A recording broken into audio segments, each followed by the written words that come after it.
একটা পদ্মা সেতুর অভাবে বাংলাদেশের দক্ষিণাঞ্চলের ২১টি জেলার অর্ধকোটি মানুষের ঈদ পরিণত হতো দুঃসহ যন্ত্রণায়। পাটুরিয়া দৌলতদিয়া ফেরিঘাটে আগে ৮ থেকে ১০ ঘন্টা, এমনকি পুরো দিন বসে থাকতে হতো। মাইলের পর মাইল থাকতো গাড়ির সারি। এখন সেসব অতীত। ৫ থেকে ১০ মিনিটেই পদ্মা পার হচ্ছে লাখ লাখ মানুষ। ঈদ যাত্রা পরিণত হয়েছে উৎসবে। কিন্তু হুট করেই এই অসাধ্য সাধন হয়নি। এর পেছনে আছে শেখ হাসিনার ২ যুগের চেষ্টা। ১৯৯৬ সালে ক্ষমতায় আসার পর যে প্রতিশ্রুতি দিয়েছিলেন শেখ হাসিনা, তার বাস্তবায়ন হয় ২০০১ সালে এই সেতুর ভিত্তিপ্রস্তর উদ্বোধনের মধ্য দিয়ে। এরপর মাঝের কয়েক বছর ক্ষমতায় না থাকার কারণে এই সেতু নির্মাণের পরিকল্পনা ঝুলে যায়। ২০০৮ সালে দেশের ক্ষমতায় আসার পর আবার পদ্মা সেতুর কাজ শুরু হয়। অনেক ষড়যন্ত্র, বিশ্বব্যাংকের অর্থায়ন বাতিল, সব বাধা পেরিয়ে সম্পূর্ণ নিজস্ব অর্থায়নে প্রায় ৩০,১৯৩ কোটি টাকা ব্যয়ে নির্মিত হয় প্রমত্ত পদ্মার উপর এই স্বপ্নের সেতু। ২০২২ সালের ২৫ জুন যান চলাচলের জন্য খুলে দেওয়া হয় এই মেগা স্ট্রাকচার। পদ্মা সেতু শুধু একটি সেতু নয়, এটি একটি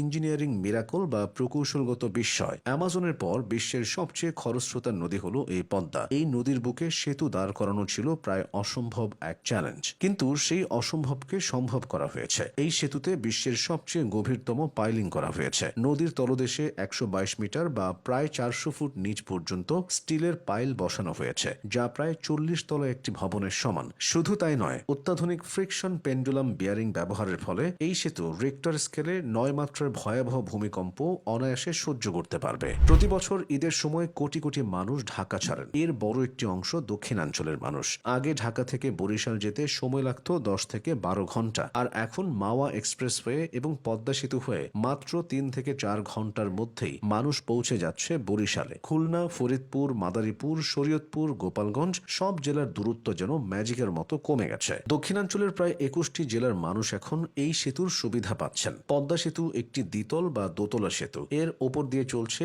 ৪ লেনের আধুনিক বাস, ট্রাক, আর নিচ দিয়ে চলছে ট্রেন। ঢাকা থেকে ভাঙা হয়ে খুলনা, যশোর বা বেনাপোল পর্যন্ত ট্রেন যোগাযোগ দক্ষিণাঞ্চলের ঈদ যাত্রায় যোগ করেছে নতুন মাত্রা। ট্রেনের কারণে এখন যানজটের কোনো ভয় নেই। পরিবার নিয়ে এসি বা নন এসি বগিতে বসে নিরাপদে এবং স্বস্তিতে বাড়ি ফিরছে লাখো মানুষ। ঈদ যাত্রার এই স্বস্তি শুধু সময়ের সাশ্রয় করেনি, বরং পাল্টে দিয়েছে দেশের অর্থনীতির চিত্র। অর্থনীতিবিদদের মতে পদ্মা সেতুর কারণে দেশের মোট জিডিপি বা জাতীয় প্রবৃদ্ধি বেড়েছে প্রায় ১.২%। দক্ষিণাঞ্চলের কৃষকরা ঈদের আগে তাদের উৎপাদিত ফসল বা মাছ খুব দ্রুত এবং সতেজ অবস্থায় ঢাকার বাজারে পাঠাতে পারছেন। এমনকি টোল আদায়ের দিক থেকেও এই সেতু সব রেকর্ড ভেঙে দেশের অর্থনীতিকে সমৃদ্ধ করছে। সেতুকে কেন্দ্র করে ১৭টি নতুন অর্থনৈতিক অঞ্চল এবং নতুন নতুন শিল্প কারখানা গড়ে উঠছে। বহু মানুষের নতুন কর্মসংস্থানের সুযোগ তৈরি হয়েছে। কুয়াকাটা সমুদ্র সৈকত, সুন্দরবন এবং বাগেরহাটে পর্যটকদের সংখ্যা বহুগুণে বৃদ্ধি পেয়েছে।